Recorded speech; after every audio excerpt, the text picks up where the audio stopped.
Okay guys, today we're going to talk about the row drag into an arm bar, okay? Specifically, we're going to start from a position where you're kind of doing a knee cut and they have a knee shield in and they're framing on you. I'm going to talk a little bit how to get into the row drag very quickly and then we'll take it from there. Cool? All right, so let's just say you're trying to pass your partner's guard here, okay? They don't want you to pass their guard, but let's say they've got the knee shield in, they're kind of here and here, they got that knee shield in deep, and they're framing up on you. Maybe you're posting, driving weight into them. You want to make sure you have constant pressure, and they have frames here. Okay, a lot of times they're going to be framing into your neck here, trying to keep you at bay. So to make the row drag really kind of work, you want to be able to have this hand kind of ready to go behind. You're going to push into them a little bit, and as they drive back into you, you come across, okay? It's like a pop. You push into them, and they're resisting, they're pushing into you. Come back, make space, steal that arm, okay? So now you've got that nice grip. You want to have a good grip right in their deltoid here. Okay, I've got this now. I don't want to give it back to him. So a few key things that I can do here to prevent him from getting his arm backing out and around is one, put my head over his head. So I want to be slightly over his head here, which changes the angle a little bit. Makes it a little bit harder for him to kind of get that arm back around. Second thing I can do is I can take this hand, put it right behind his back, and start to ratchet, and kind of put him in a little ball here.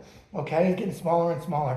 Now he still has his knee shield in, but what you'll notice is as you push into him, you can elevate here, come up, and just basically pop around that knee shield, okay? The more he's pushing into you and the more you kind of got him here, the more he should be able to kind of pop that knee out of the way and get past that knee shield. The next thing I do, I've got my row drag here. I want to be able to get my foot behind his back. Now, when I put my foot around his back, this is a big step. So don't rush to this. You're in charge here. So get him balled up tight. Your toes are going to face his back, his spine, and your shin. If you imagine the line against his shoulder blades, your shin is going to be along those lines, those shoulder blades, okay? So you come around, use your hand if you want. I will because I'm old. Step around. Your toes are going to come here, keeping everything tight. You're going to spin. Going real slow for details.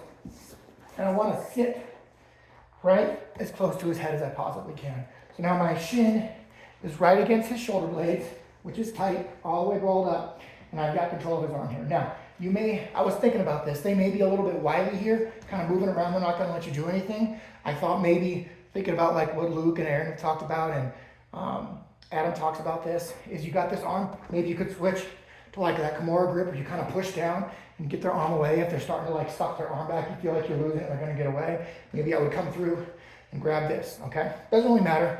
You just want to have good control. Where this foot is, it doesn't really matter as long as you got it over the head. So if you wind up here or you wind up here, it doesn't matter. Just be aware, if you're here, it's a lot easier. He'll probably start pushing. So I'd probably hang out here until I get really good at this because it makes it a little bit harder for him to thread this leg over, or my leg back over.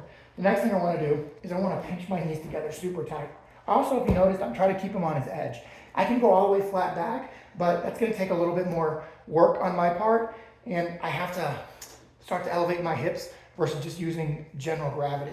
So what I want to do is I want to pinch my knees together tight here, get his arm. I'm going to tuck his arm, kind of like by my ear here, and I'll start to slowly come back and bring this up. Now, if I go all the way back and it comes back here, I can still hit it, hip up, but if you're on your edge here, like this, and you've got everything controlled here and here, I don't hardly have to come back at all. I'm already, see how his shoulder's out of line? Just a little bit up there, okay? All right, guys, that's only once through. I'm gonna go over it tomorrow as well.